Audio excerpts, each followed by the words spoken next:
Hello and welcome to the new Power BI tutorial video. In this video, I want to share you a quick tip and trick related to the horizontal grid lines. So what happens is when you have a requirement where you want the grid lines to be clearly visible or in a different color, then you need to make sure you are doing an appropriate setting. And if you are finding it difficult, then let me show you how you can do that. Well, to do that, you need to simply make sure select this visualization, come over here in the settings and go to the grid.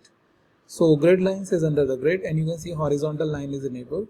One is that you can completely disable or enable it, that is one. Another thing is you can choose any color, let's say the blue color, then all the blue color lines are coming, or let's say a little bit dark color, then the dark color is coming. Also you can make it more width wise, more basically clearly visible. So sometimes maybe in financial reporting you may need a situation like this, but you have the options to change it from here.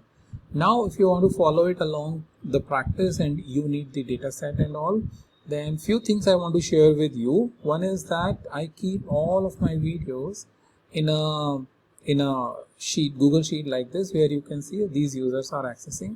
So the link for this is present in the description. You can go ahead and search any of my video using this link and jump onto that video link over here.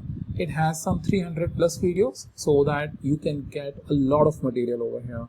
Second is that if you want to follow it along with me, then the dataset link is in the description, which will take you to my Google group where you can join the Google group. And as soon as you join, you get the link to this dataset folder. And once you are here, you will find this dataset sheet, which is nothing but this one. As you can see, this user is accessing it right now, and you can get the sample superstore dataset which I am using, and in this I am using the orders sheet. So all of that I have made it available so that you can very easily follow it along with me and get the desired output. With that, thank you so much. I will meet you in the new video with a new topic.